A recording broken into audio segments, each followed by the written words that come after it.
day, fellow architects. We hope all is well and safe with you and your families. We also hope you have been tuning in to our UAP channel for updates. This is an extraordinary time, and UAP will be providing our members with all the necessary information materials they need as we find ways to cope up with the challenges it has brought to our personal and working lives. As these materials come from authoritative sources, please feel free to share to your chapter members and relatives.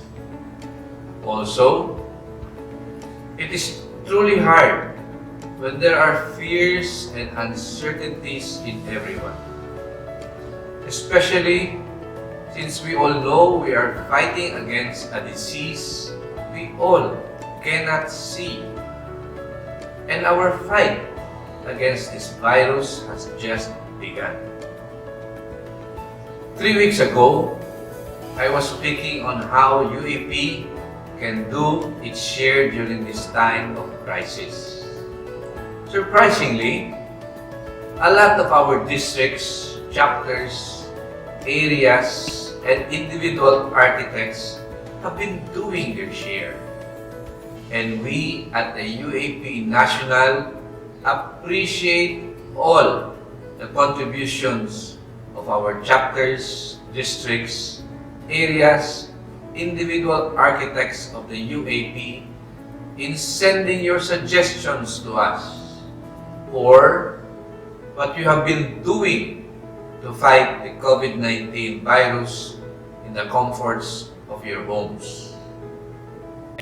Continue to send your best and creative, innovative ideas so we can facilitate sending them to the right agencies or entities. 2 weeks ago, we were fortunate also to connect with the presidential management staff of the President and share your thoughts with them for the President. We have sent several of your innovative ideas to the Interagency Task Force for their validation, including the DOH, the DILG, the DPWH, and the Chief Implementer of the Government on COVID-19, Honorable Carlito Galvez Jr. Also, our architects in the government, especially those in the Department of Health, have been pushing our UAP Emergency Architects alternative temporary confinement structures for their use. 3 weeks ago, we were talking of alternative temporary confinement shelters. And 2 weeks ago, the government was moving towards alternative permanent confinement structures or APCS. And in the coming weeks, it can be a possibility for field hospitals or even tent cities to be set up away from the cities to isolate COVID-19 patients. Here is one good suggestion, and this is coming from architect Christian Guerrero and architect Anthony Nazareno, which we appreciate and would like to share also on what we architects can do.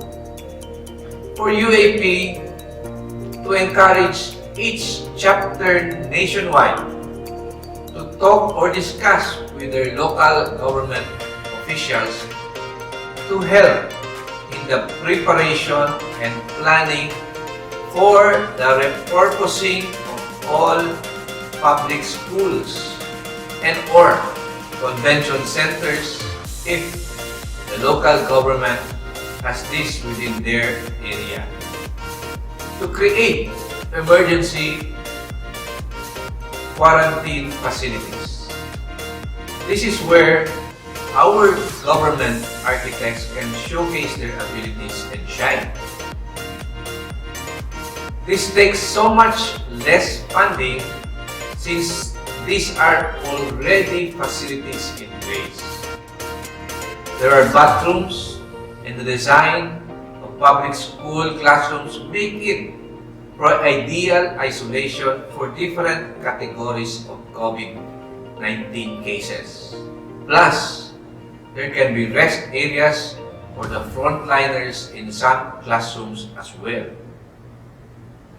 It will need DOH approval, and somewhere along the line will be a few twists and requirements added to the school buildings. And improving further on that suggestion are from two past National Presidents, architect Roy Lanhong and architect Dinky Florentino, which we also forwarded to the office of the IATF.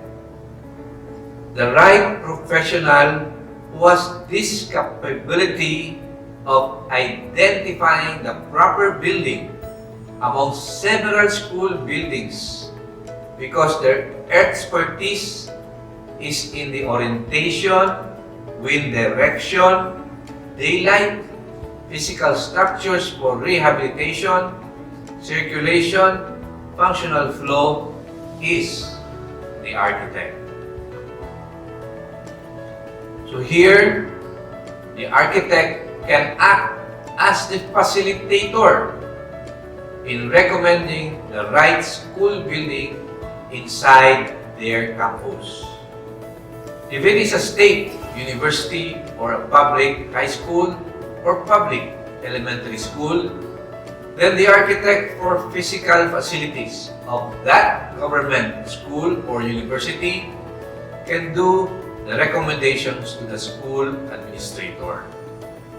For private schools, architects of the CONHASPs who are more familiar with your school building's layout can advise the school board of your expertise on this. I know, and we all know, convincing them would be an entirely different matter.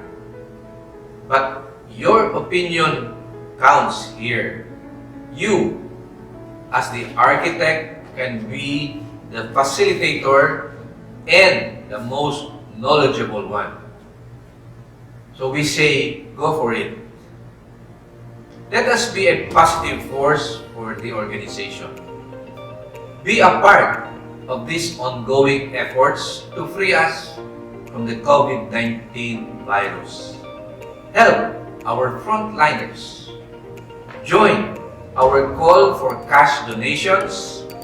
Help make PPEs in the comforts of your homes and share your creative ideas. This may actually inspire others to follow. In the same light, we would like to acknowledge the efforts of the UAP Emergency Architects, WTA Architects and Engineers Design Studio, DEQA Design Collaborative, the Cebu Designers Initiative, together with the UAP Cebu Chapter, the UAP Cebu Chapter, the UAP Manila Chapter, and the groups of Cebu architects in working out an alternative temporary shelter with the military and the various hospitals and local government units. There are a lot more of chapters we would like to acknowledge. Truly, all your works have been inspiring. And also, the efforts of the various regional districts and all the other chapters that have contributed in fighting this virus.